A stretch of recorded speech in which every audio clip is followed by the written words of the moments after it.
The House of Mystery presents Inside Writing, the radio show where authors discuss their writing process in all genres. Welcome back into the House of Mystery, and I'm Al Warren, sitting at the controls. And on the other side of the country, in the Boston Metro, we have Mr. David North Martino. Hey, Al. Thanks for having me. I thought you were the exciting one today. You're supposed to be the one with the energy. Oh, great. I'm going to try to get this place rocking. Yeah. Get going. Yeah. Do a shooter or something, man. Yeah. Need some energy. Well, we've got a great guest today. We've got an author and another one that we got from Mickey, so it's creative. Should be a good one. It looks like he's written a lot of books and he's got quite the history. So, Mr. Edward Lerner, thank you for being here. My pleasure.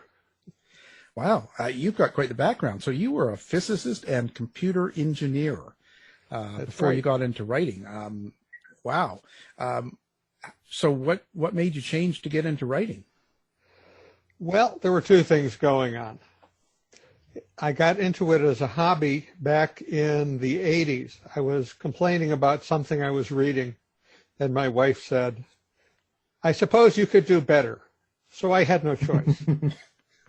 Okay, so that became a hobby.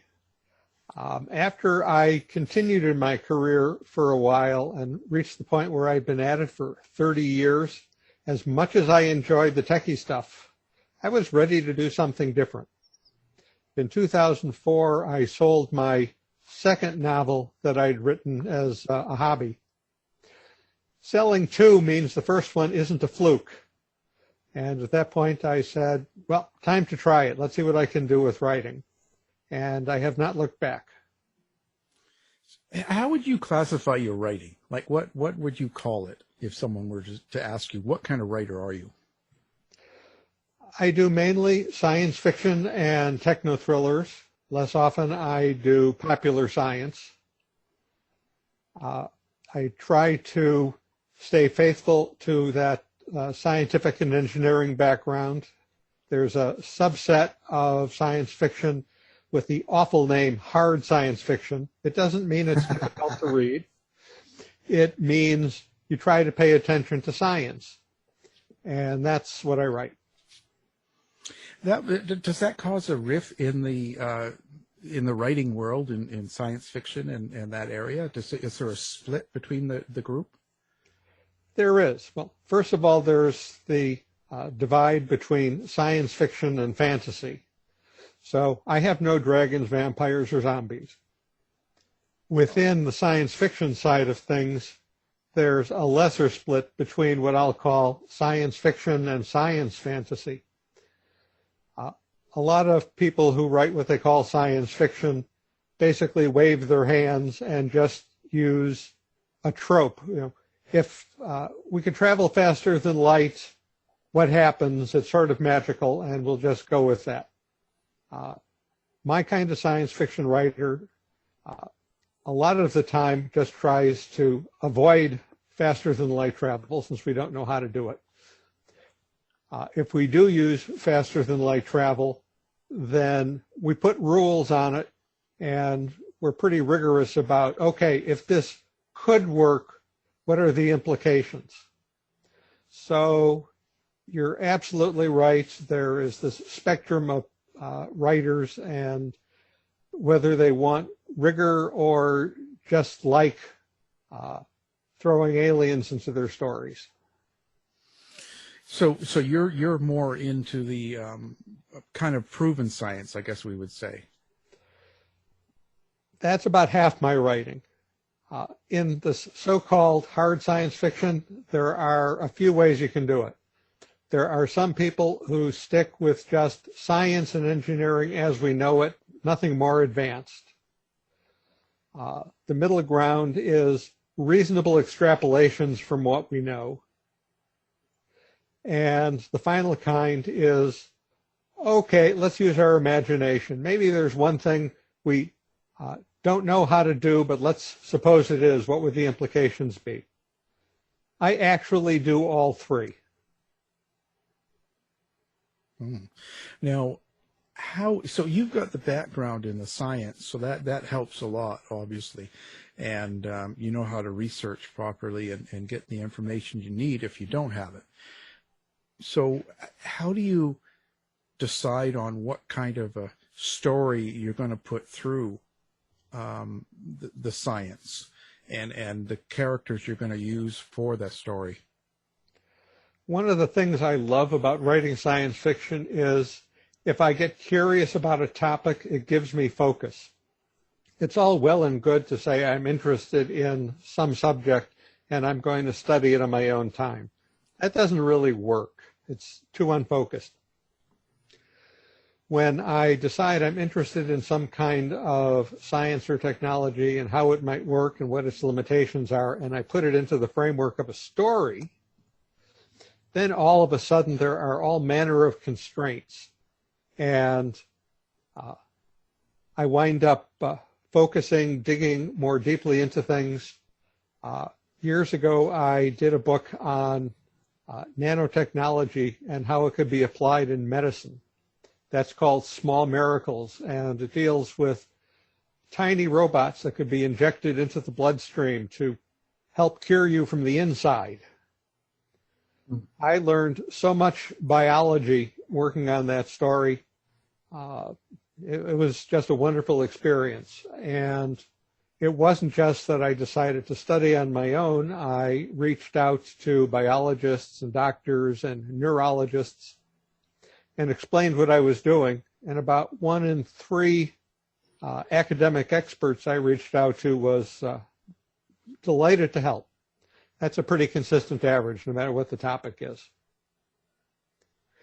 Do you feel that with the science and technology in the story, does the real-world science ever get in the way of the plot or curtail the drama? And or do you think that, let's say, with readers of hard science fiction, that maybe they care more about the science than the characterization itself? I would not say it gets in the way, quite the opposite.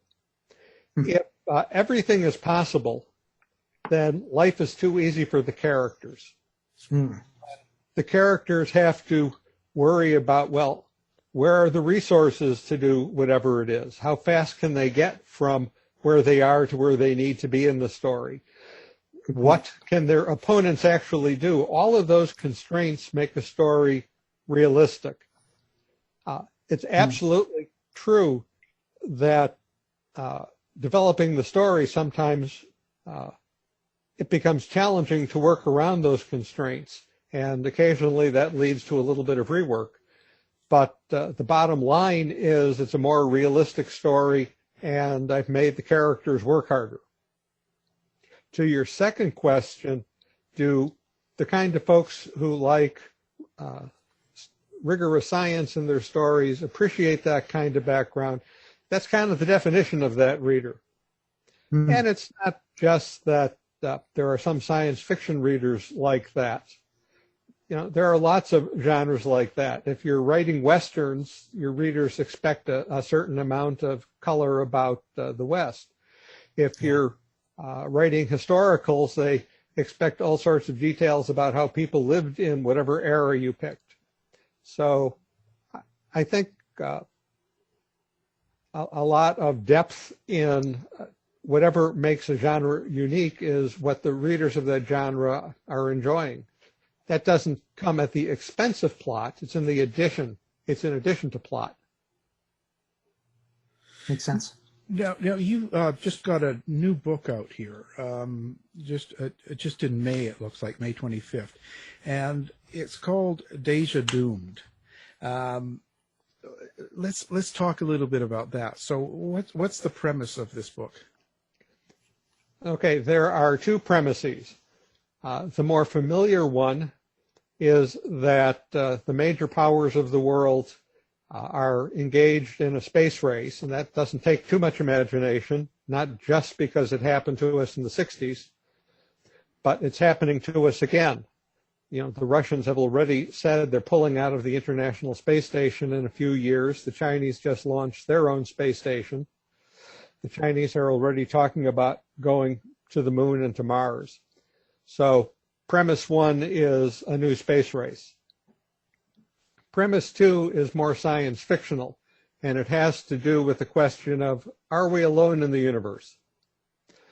There are lots of stories about different kinds of encounters with aliens, first contacts or radio contacts, or space opera like Star Trek and Star Wars. A less familiar version of this is archaeological contact. The universe is a very big place. It's existed for billions of years. Maybe we haven't met any aliens because they're far away and they don't overlap with us in time. So in Deja Doomed, the opening has to do with the discovery on the moon of a dead alien, because the moon has a vacuum and bacteria aren't going to eat a body that's flash frozen. That body could be millions of years old. We don't know.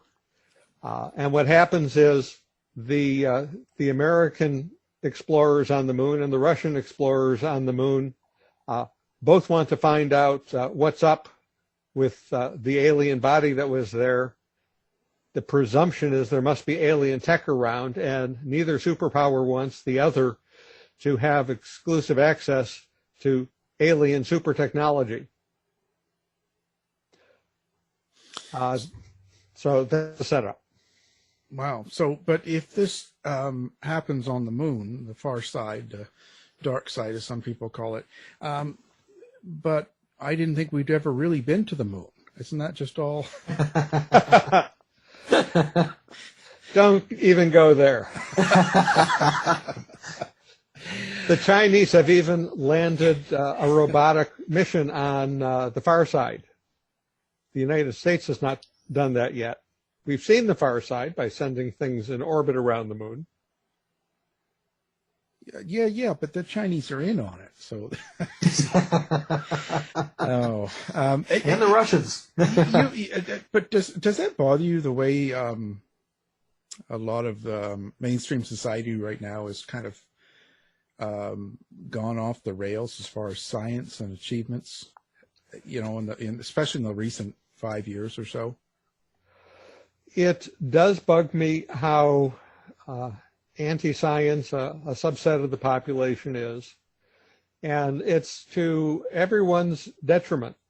Science has proven itself to be one of the best tools humanity ever had to make sense of life and to improve our lives.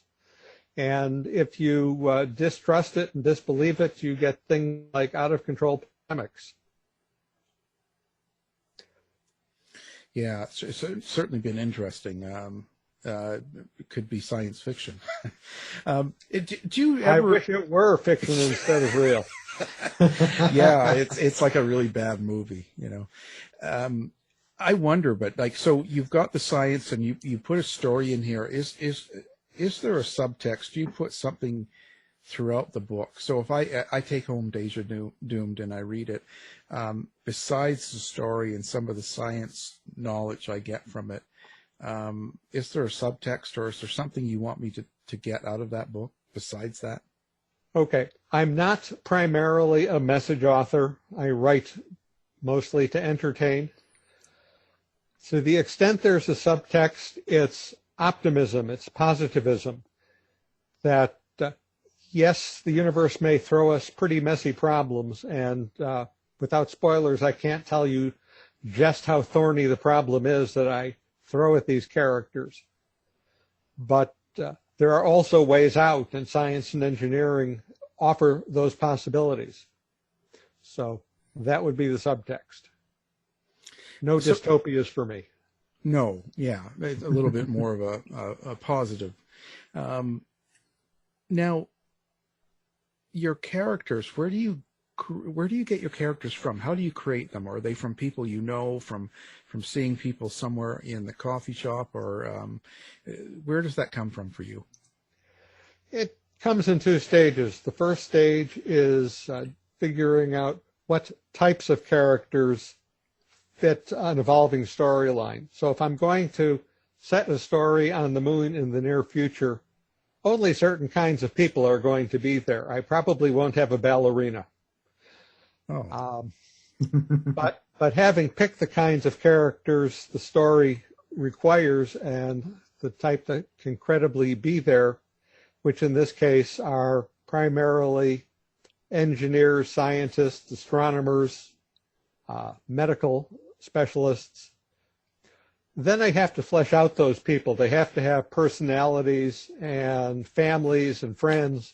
And for that stage of the process, yes. Then people I know, people I've seen, people I've read about get to lend themselves to the characters I'm fleshing out. I wonder, do you find it a bit of a challenge to write? Because you're dealing with Russians and Americans and a space story involving the moon. But is it a challenge nowadays with so much of the political correctness to be worried or be very particular about your characters and how you portray them? Well, so far I've chosen not to worry about it, and I haven't gotten too much flack for any inadvertent insensitivity. The space part of it certainly is not an issue. No. I was a NASA contractor for 7 years, so I have a reasonable amount of exposure to people at NASA and NASA contractors and how that sort of thing works. Earlier in my career, I hired a couple of Russian emigres who worked for me when I was a manager at Honeywell. And so I have more than academic and internet surfing as a basis for fleshing out my Russian characters. Well, and if you work for NASA, then you're in on the conspiracy. I guess so. Now, he can't tell you enough to kill you. Yeah. Oh, one more thing about sensitivity and being PC or not being PC. One of the main characters in Deja Doomed is a wife of a guy on the moon, and she's a radio astronomer in her own right and would have been on the moon by then, except she was pregnant. And it's appropriate in seeing things from her point of view to deal with some of her pregnancy symptoms. Not too long ago, I was talking to an emergency room doctor, a woman, and one of her favorite things about the book was how I treated the pregnancy. So at least on that point, I must have been sufficiently sensitive or realistic. Now, do you feel the speed of innovation and technology today, do you feel that it makes it harder to stay one step ahead of current technology? And when you're writing a story, how do you know when to upgrade tech or phase it out when you're, I guess, extrapolating out into how life will be technologically in the future? It is a challenge, and the nearer term future a story is set, the riskier it is. And if you're really unlucky, your story is obsolete before it goes out the door. If your publisher is pokey, and that sometimes happens, and they take a year or two to publish, that can exacerbate the problem. Wow. So, yeah, it does occasionally happen that when a book is in the page-proof stage, it's appropriate to do a little bit of tweaking. But so far, I haven't had any major rework problems that way. Now, a colleague of mine had his first published story rendered entirely obsolete between when he sold it and when it went in print. Wow. How would you consider yourself? Like, if you compared yourself to other writers in your category, who would you compare yourself to? Let's say Larry Niven, who I've written 5 books with, Robert J. Sawyer, Werner Vinge, David Brin. These are all guys who are also motivated to get the science right, but who also do some far future extrapolation for a subset of their writing. And they're also people who have very interesting, to my taste, characters in their books. So now, who influences you? Like, where do you draw your inspiration when you're writing? Okay, the people I just named, for one. I don't just say I write similarly, but I feel that way because I know them and I read a lot of their stuff. I also should have mentioned Andy Weir, best known for The Martian. And a lot of science fiction writing seems to be a ping-pong match between authors. Author 1 writes one sort of thing, and that inspires author 2 to riff off of that, and author 3 riffs off of the first 2. So there's some of that going on, certainly. Outside of the genre, and I read a lot there too, I read mysteries, I read historical fiction, and an awful lot of science. And any of that can lead to a story idea. I like to say that a writer is never 100% off duty. How did you begin writing Larry Niven? Listeners would probably know him best for Ringworld. And what's your process like in collaboration? Okay, and Ringworld relates to how we did wind up working together.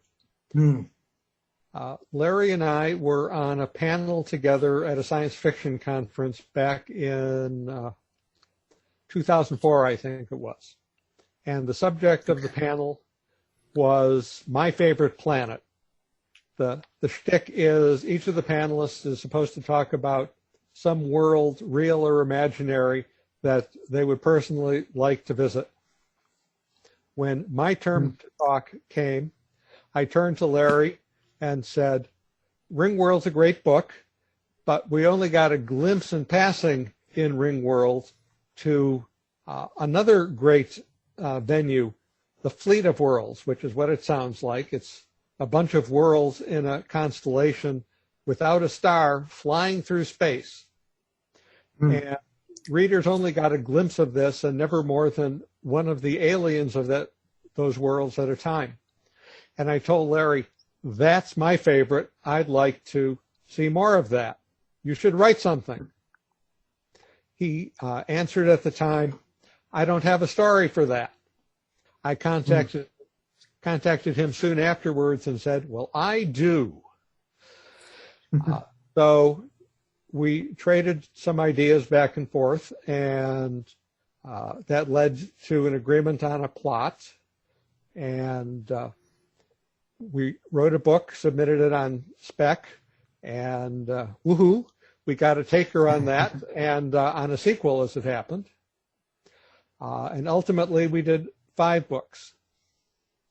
Okay, you also asked about the process. Yeah. Well, Larry describes working with me as a spectator sport, which is very flattering, not entirely fair to him. Okay, so the plots are indeed mine. Once or twice he said, no, I don't think my characters would behave this way. But I was using a lot of his characters, his alien worlds, his far future super science as the basis of these stories. So I would develop a section of text, ship it off to him, because we live on opposite coasts. We would trade markups back and forth until everyone was happy. Then I'd write the next section of the book. And so it went. Interesting. So where do you see yourself going with this? Are you going to continue? Do you love it? Are you going to ever change the let's say the style of writing you're doing? Or I like to think change my style a little bit with every book. Some authors I feel write the same story over and over again. Yeah, it's different characters, but it's the same sort of basic outline.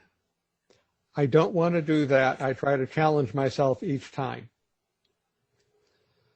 Will I run out of ways to do that? I suppose it's possible, but so far it hasn't been an issue.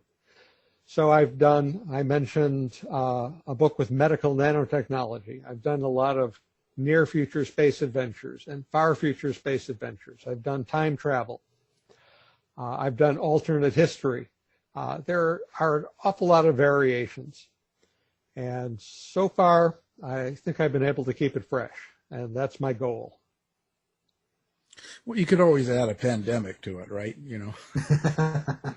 I'm pretty sure that 1,000 fad-chasing authors are out there writing their great pandemic novel even now. Yeah, what bad luck if you had written one just before it happened. Yeah. You know. But that's interesting. But when the world is crazy around you, like let's say the last few years, do you think it affects your writing? Does it get into your head, and that you write maybe I don't know. I don't want to say negatively, but a little bit darker maybe?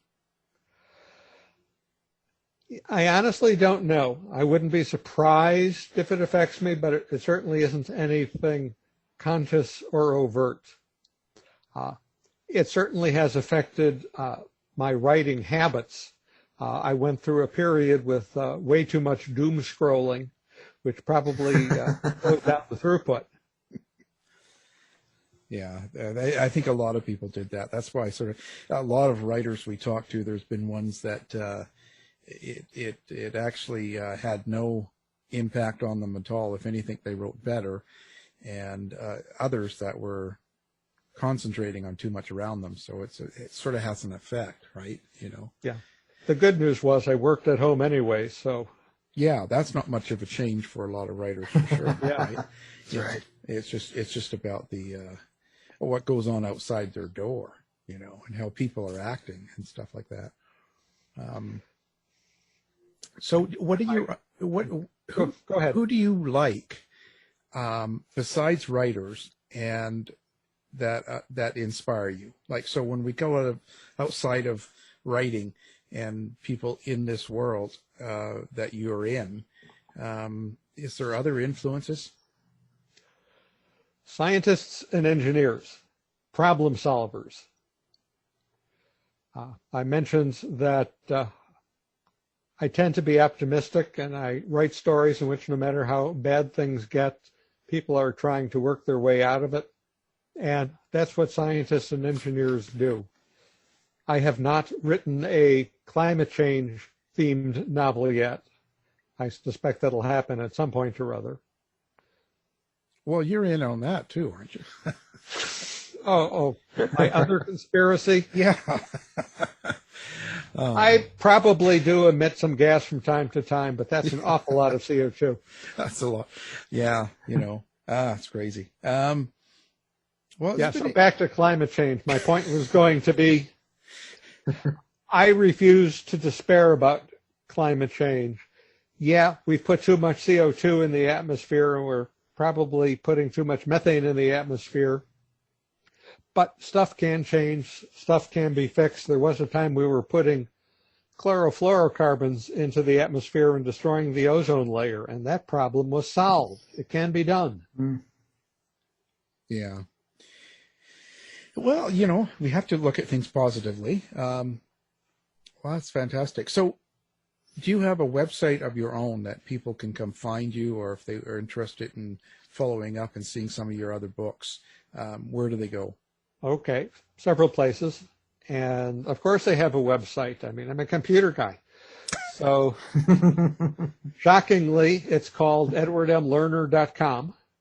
Just spell Lerner correctly, L-E-R-N-E-R.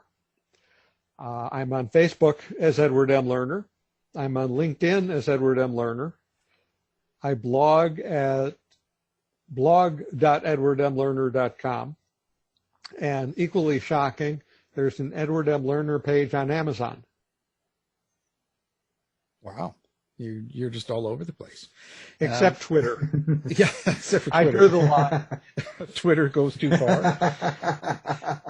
Yeah, well. I write novels. 240 characters was just harsh. Yeah. Well, it's not that necessary anyway. So, but we'll have that up on our website as well, so people listening can just do one click and find you, and hopefully you get good people. Do you like interacting with readers and stuff like that, or getting reviews and things like that? Does that are you distant from that, or does that are you involved with that? I do like it. I appreciate it. Writing is inherently a solitary task. And so getting feedback, especially from readers, is wonderful. And that happens through, comments to blog posts or reviews on Amazon or Goodreads. There's a contact email address on my website, of course, or messaging on Facebook. That's all good. I enjoy it. I appreciate it. What's your blog about? It's called SF and Nonsense. The URL is blog.edwardmlerner.com. Wow. Do you talk about your books or science, or what's it about? Okay. Well, I certainly announce books there. I talk about science and engineering. In the last year or so, I haven't blogged as much. I think I got blogged out because I've been doing it for close to 10 years. So I haven't done too much there except for book announcements, but these things go in cycles, and I suspect I'll get back to it.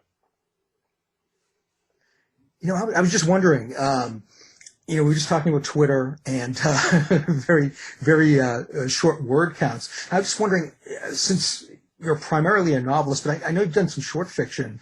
Do you gravitate towards novels? Is it harder to write in the shorter form? Is it something that you really enjoy doing, or how does that work for you?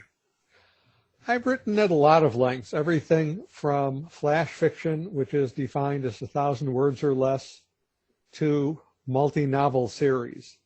And I don't have an exact count, but I probably have 60 or so short fiction credits. I think the shortest published story I have is 300-400 words. It's a different skill. When you're working at flash fiction, you agonize over every word. I mean, you want to think about your word choice in a novel too, but it's not as important.